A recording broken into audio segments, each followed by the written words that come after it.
Good morning, dear students. Today we will discuss chapter 10, gravitation. So, gravitation, it is the force of attraction between any two objects in the universe. Gravitation may be the attraction of objects by earth, and in that case it is known as gravity. So, dear students, you always see in your daily life that if we have a body which is dropped from a certain height, it always falls downward due to the earth's gravity. If you throw anything upwards towards the sky, then after reaching a certain height, it always falls downward due to the earth's gravity. So, it may also be the attraction between any two objects in the outer space also. And the examples are attraction between earth and moon, sun and planets. So, now we will discuss centripetal force.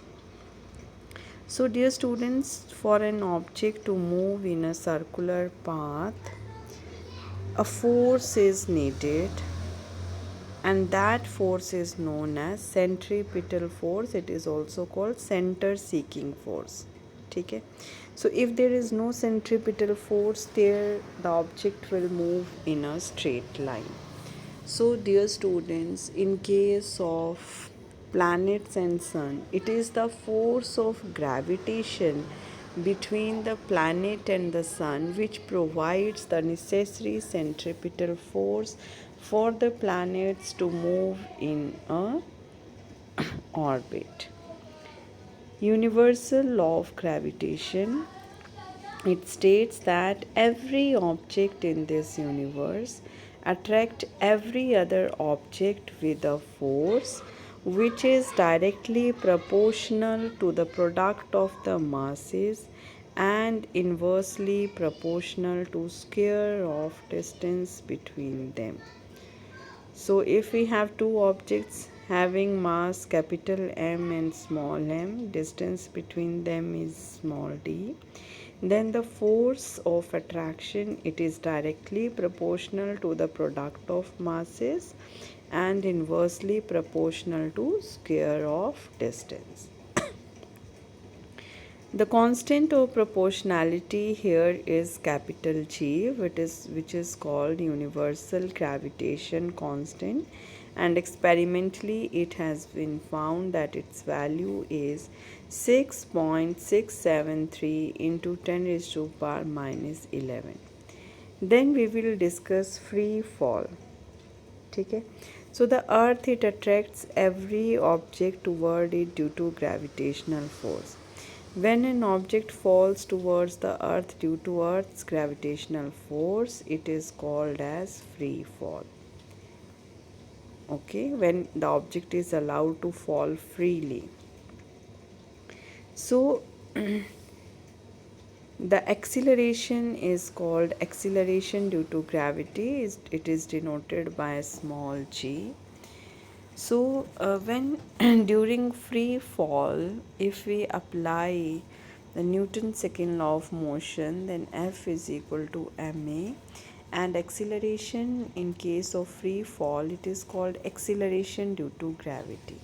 So F is equal to mg. Okay, and also the force of attraction between the earth and that object, that will be capital G mm upon d square, where d square is the distance between the earth and the object. So when you will equate these two equations, you can find the value of small g. It is equal to capital G capital M upon r square, where m is the mass of the earth, and its value generally it is 9.8 meter per second square when you will put the radius of earth and mass of earth, and you can also take it as 10. And with height and depth, there is variation in the value of acceleration due to gravity. Then mass, it is the measure of inertia. What is inertia? It is the natural tendency of an object to oppose the change in the state of rest or motion. ठीक है. So mass, it is always constant, and whenever you go from one place to another place, mass of the body does not change. The SI unit of mass is kg. Weight, it is the force with which a body is attracted by earth towards itself. Okay, so it is the force basically. So what is the formula for force? It is mass into acceleration. Acceleration in case of earth is acceleration due to gravity, so weight will be mg.